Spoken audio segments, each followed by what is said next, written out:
faites bien de préférer l'actualité sur Eden Télévision. Au sommaire, la première conférence des préfets pour le compte de cette année qui s'est déroulée dans la commune de Diakotomé du 12 au 13 juillet. Vous suivrez dans ce journal le point du démarrage officiel des assises avec Jonas Bouchi, notre correspondant dans les départements du Moro et du Koufo.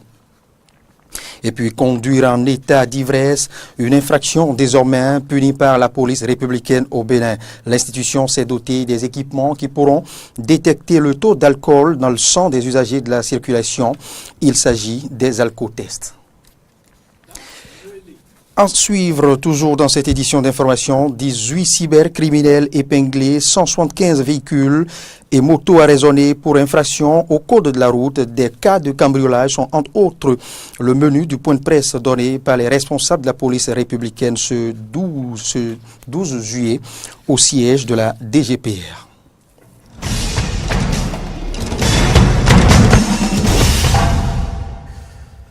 Et c'est en image que nous ouvrons ce journal. Le docteur Boniaï, ancien président de la République du Bénin et président de la Banque ouest-africaine de développement, et bien évidemment a été nommé chef de mission d'observation électorale de l'Union africaine pour l'élection présidentielle du 29 juillet au Mali.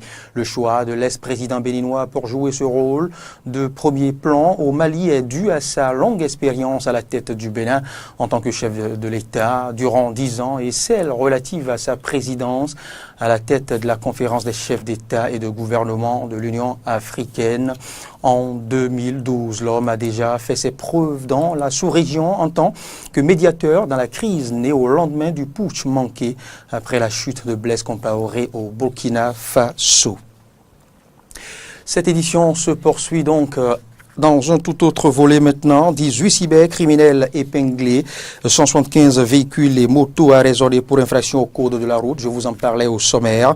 18 cambrioleurs arrêtés et 5 cas de vol et de braquage ont été déjoués par la police républicaine sur toute l'étendue du territoire national. C'est ce qu'on peut retenir du point de presse hebdomadaire donné par les responsables de la police républicaine. En voici la substance. Dans l'OME, dans la poursuite de la lutte sans cesse contre la cybercriminalité, le commissariat de l'arrondissement d'Aglangadan a investi sur renseignement un appartement 6 à 50 le mercredi 4 juillet 2018 aux environs de 19 h. Cette descente surprise a permis d'interpeller 12 présumés cybercriminels avec 9 ordinateurs portatifs, 13 portables iPhone et Android. Les mises en cause ont été tous présentés au procureur de la République. Infraction au code de la route. Nombre de véhicules et motos arraisonnés, 175. Dans l'Atlantique, une opération de répression des contraventions au code de la route a eu lieu le 6 juillet 2018 sur le corridor Cotonou-Ilakondi à la hauteur de la ville de Ouida. Au total, 100 véhicules et engins ont été arraisonnés pour les infractions suivantes. 119 pour excès de vitesse, 2 pour chargement hors gabarit. Par ailleurs, 19 motocyclistes ont été pris pour défaut de port de casque. Cambriolage. Nombre de cas déjoués, 2. Nombre de personnes interpellées, 18. Dans le zoo, sur renseignement, le commissariat de Zakota a interpellé dans la nuit du dimanche 8 au lundi 9 juillet 2018 un individu spécialisé dans le cambriolage des églises. En effet, ce dernier a volé le tabernacle et des instruments de musique de la mission évangélique des affranchis de Zakota. La perquisition effectuée à son domicile a permis de retrouver d'autres instruments de musique volés dans d'autres églises. Dans la Donga, dans la nuit du dimanche 1er au lundi 2 juillet 2018, aux environs de 01h, à Prekete, dans le village Assion, situé à 50 km au sud de Basila, un bouvier peul a été enlevé par 5 ravisseurs non encore identifiés qui ont laissé leur adresse à la famille de la victime pour les négociations en vue de la remise d'une rançon de 12 millions. Avant la libération de ce dernier, alerté, la direction départementale de la police républicaine de la Donga a su renseignement, repérer leur lieu de cachette et procéder à la libération de la victime dans la nuit du 5 au 6 juillet sans le versement d'aucune rançon. Les investigations sont en cours pour retrouver ces malfrats. Dans ce même registre, nous restons toujours au siège, sinon à la direction de la police républicaine, pour dire que les forces de sécurité publique mèneront dans les tout prochains jours une lutte contre l'ivresse publique. Le gouvernement de la rupture vient de doter la police républicaine des outils modernes pour contrôler l'abus d'alcool au volant sur les axes routiers sur toute l'étendue du territoire national. Le directeur de la police républicaine, le directeur général, devrais-je dire, de la police républicaine, Nazer Rounokbe, a donné le signal ce jeudi à Cotonou. Le compte-rendu est signé de Aristide Setti et Denis Marouya. Désormais, à chaque cérémonie, attendez-vous à un contrôle du taux d'alcool dans votre sang, si vous êtes au volant, bien sûr. C'est effectif. Le signal est donné ce jeudi à la direction générale de la police républicaine. Tout usager surpris en état d'ivresse sur les différents axes routiers sur toute l'étendue du territoire national subira les rigueurs de la loi. Pour ce faire, le gouvernement de la rupture a doté la police républicaine d'alcotest, des outils modernes de contrôle de l'état d'ivresse de chaque usager de circulation. Ces outils que vous voyez qu'on appelle alcotests, qui sont des alcotests électroniques, permettront désormais non seulement de contrôler de façon systématique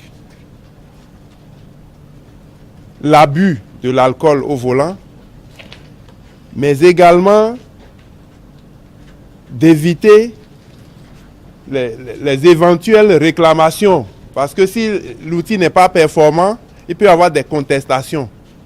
Mais avec les alcotests électroniques qui vont donner avec précision le taux d'alcool dans votre sang, dès qu'on vous prend, il n'y aura pas de contestation et vous allez subir les rigueurs de la loi.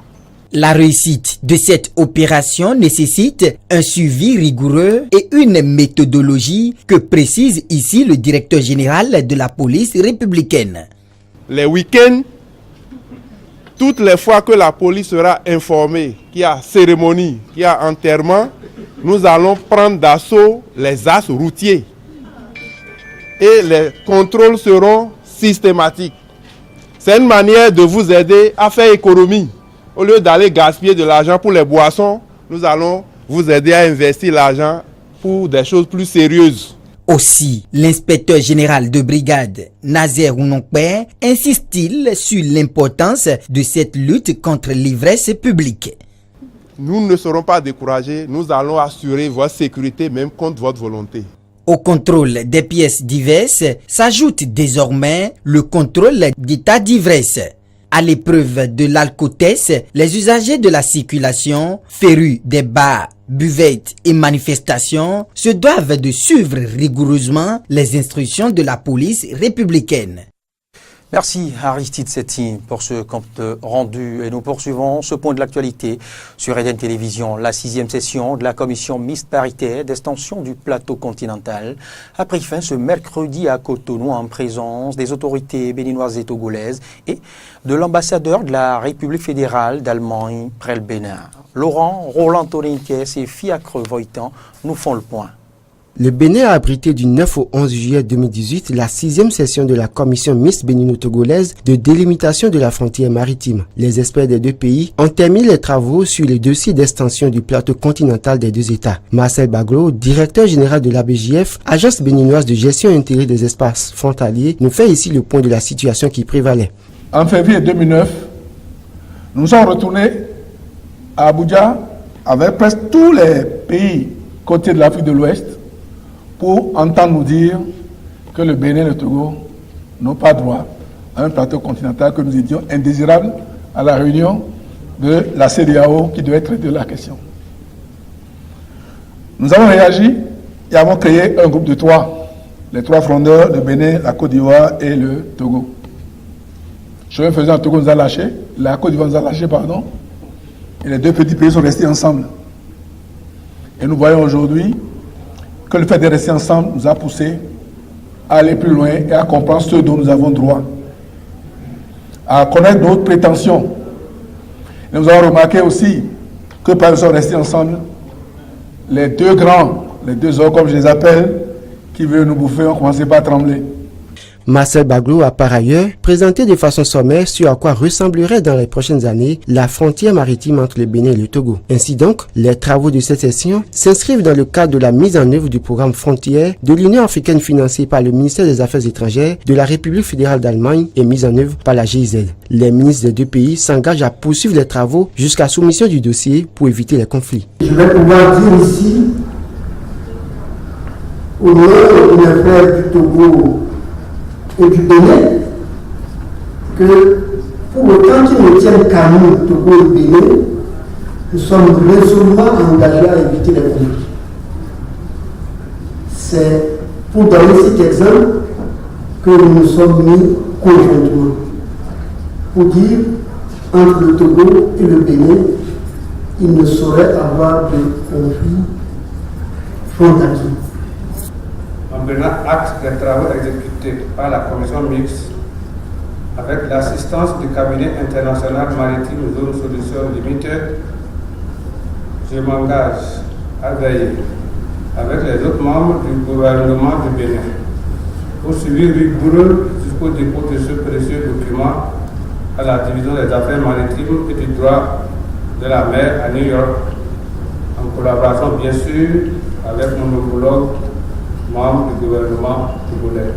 Notons que c'est le cabinet maritime Zone Solutions Limited qui a été recruté par la GIZ pour appuyer les deux États dans le montage technique du dossier qui sera soumis à la division des affaires maritimes et du droit de la mer des Nations Unies en septembre 2018. Cette cérémonie de clôture des travaux a connu la participation de Aurélien Adbenossi et Séverin Quenom, respectivement ministre des Affaires étrangères et de la coopération et ministre de la Justice du Bénin, et de l'ambassadeur de la République fédérale d'Allemagne au Bénin.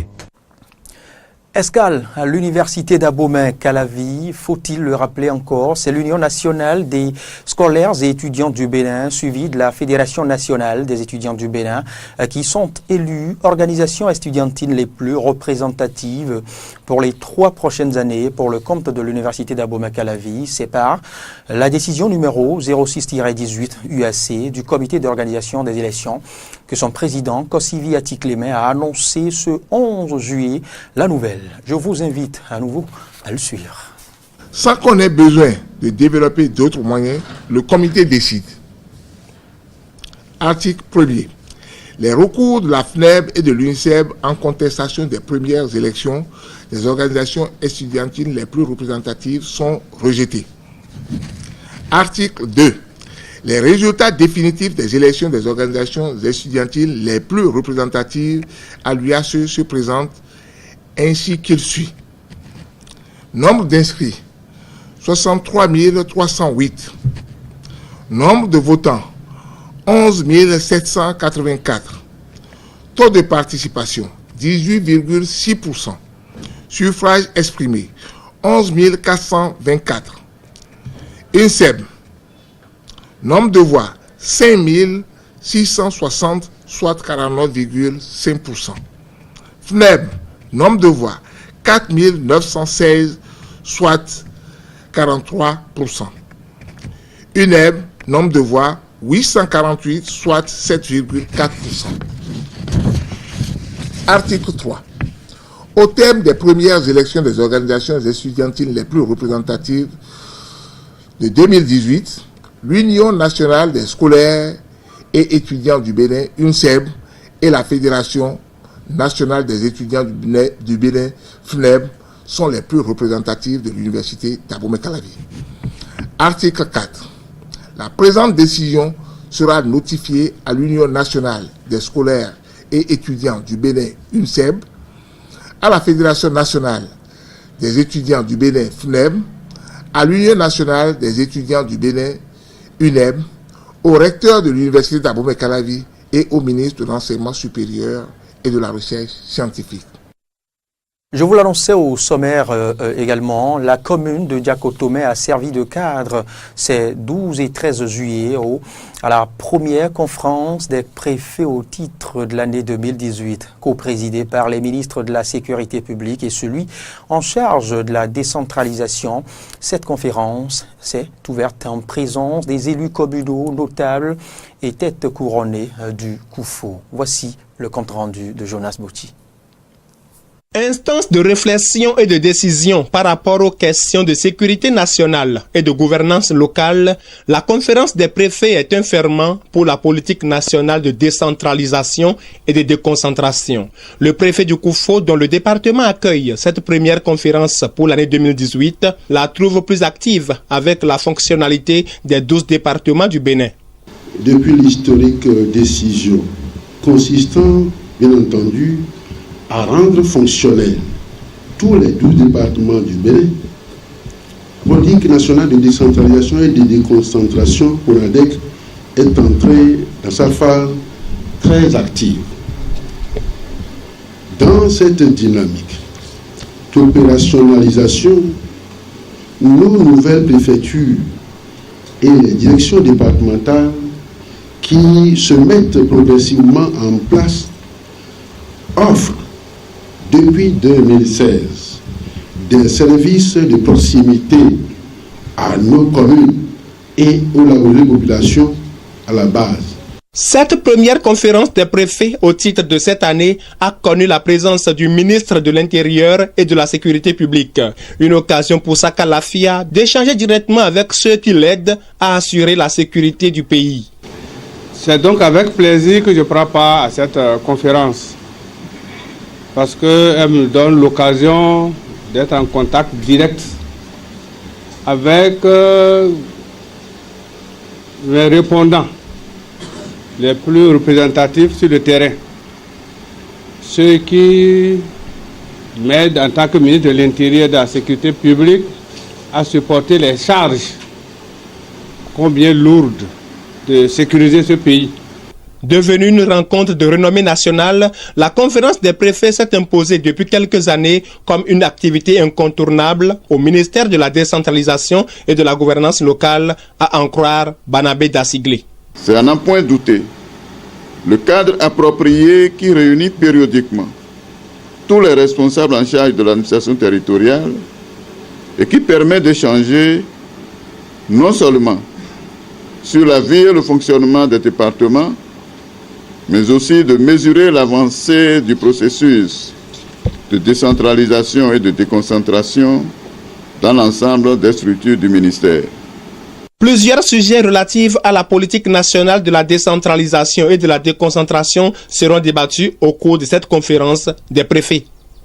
Aux présentes assises, comme au cours des précédentes, des thématiques précises faisant l'objet de préoccupations actuelles seront analysées et discuter ensemble et des résolutions seront prises.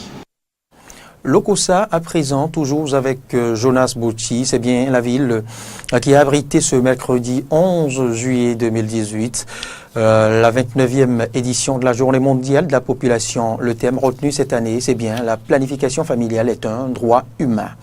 Jonas Bouchi pour plus de précision. La planification familiale n'est pas qu'un moyen de contrôle et d'espacement des naissances dans les foyers. Elle permet également aux gouvernants de réguler la proportionnalité entre le taux de croissance démographique et la disponibilité des ressources économiques. Aussi, permet-elle une meilleure capitalisation de la ressource humaine, principal vecteur de toute action de développement. Le gouvernement béninois en est bien conscient en plaçant le capital humain au cœur de sa politique gouvernementale. Son Excellence, M. Patrice Talon, président de la République du Bénin, et son gouvernement ont mis le capital humain au cœur des politiques gouvernementales. En témoigne le projet Assurance pour le renforcement du capital humain, ARCH, prévu dans le programme d'action du gouvernement. En exprimant toute sa joie pour le choix porté sur son département à abriter la 29e édition de la Journée mondiale de la population, le préfet du Mono a exhorté les populations à ne plus percevoir la planification familiale comme une contrainte, mais un droit humain, comme le stipule d'ailleurs le thème de cette année. Recevez par ma voix la gratitude des populations de Lokossa pour l'honneur que vous nous faites en choisissant de nous y rassembler pour la célébration de cette journée dont le thème choisi est la planification est un droit humain. Le représentant résident du Fonds des Nations Unies pour la population en appelle à la responsabilité des uns et des autres dans les choix qu'ils opèrent en ce sens.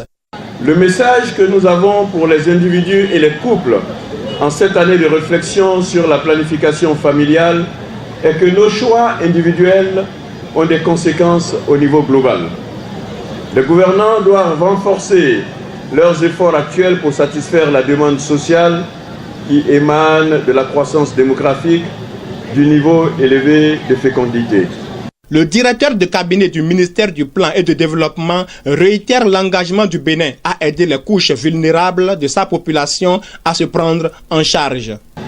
Le Bénin est toujours déterminé à réduire le taux de pauvreté en aidant les personnes les plus démunies de notre pays à bâtir un avenir meilleur pour elles-mêmes, leurs familles et leurs collectivités.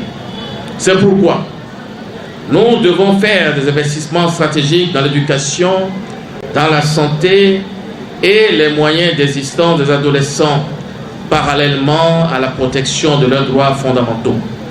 Nous devons également fournir aux adolescentes et aux adolescents un ensemble de services qui leur permettent d'être mieux outillés pour prendre de bonnes décisions pour leur santé sexuelle et reproductive. À cette 29e édition de la Journée mondiale de la population, des fournitures scolaires, des matériels de travail et des vivres ont été offerts aux meilleures élèves filles des lycées et collèges, les couturières et coiffeuses, ainsi que les pensionnaires des orphelinats de Lokossa. Et pour mettre un terme à ce point de l'actualité, nous remontons au mercredi plus précisément. Au Conseil des ministres, il s'est déroulé sous la présidence effective du chef de l'État Patrice Athanas Guillaume Talon. Plusieurs décisions sont à retenir, des communications approuvées, des nominations prononcées, mais une décision retient davantage l'attention. Elle est relative à l'invalidation de la dernière évaluation pédagogique et intellectuelle, bien évidemment, au profit des enseignants de la maternelle et du primaire en date du 16 juin. Une évaluation prévue, une autre, je dirais une nouvelle évaluation est donc prévue pour le 28 juillet. Suivant ici un extrait du point de presse lu par le ministre du Tourisme, de la Culture et des Sports, Oswald Omeki. Au titre des mesures normatives,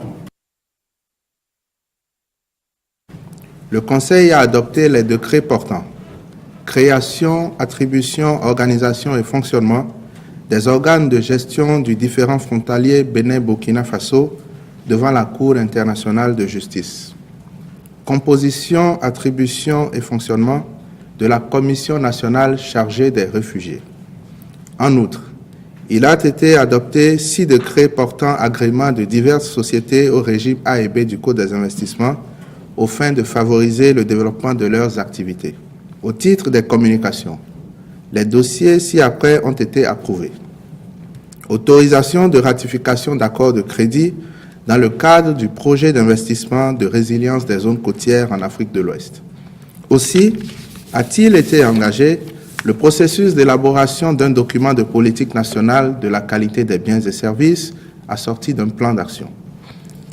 C'est pourquoi, en l'adoptant, le Conseil des ministres a instruit les ministres de travailler à sa mise en œuvre diligente. Stratégie nationale du Conseil agricole au Bénin. Le Conseil agricole est une approche d'accompagnement des exploitants agricoles. Quant à la stratégie nationale du Conseil agricole, SNCA, c'est le document de référence pour tout acteur désiré d'accompagner les exploitants agricoles dans la gestion de leurs entreprises.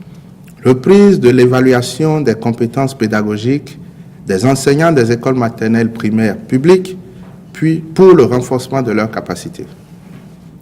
Dans le but de mettre en place, au titre de la formation continue des enseignants, des programmes de renforcement de capacités pertinents répondant à leurs besoins, le gouvernement a entrepris de réaliser un diagnostic de leurs capacités pédagogiques.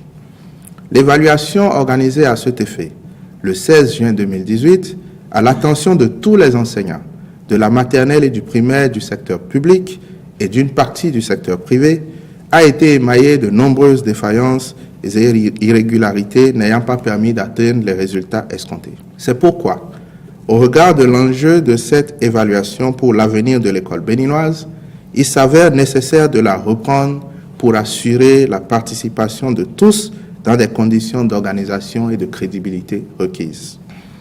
Pour ce faire, les enseignants composeront dans les mêmes matières que précédemment, c'est-à-dire en français, en mathématiques et en pédagogie appliquée. Le Conseil des ministres a décidé de fixer la date de la reprise des épreuves au 28 juillet 2018. C'est ici que prend fin ce journal. Merci de l'avoir suivi sur Eden Télévision. Je vous souhaite déjà un très bon week-end. Toujours à suivre nos programmes sur Eden Télévision et sur la 102.3, la radiodiffusion Diaspora FM. Bonsoir.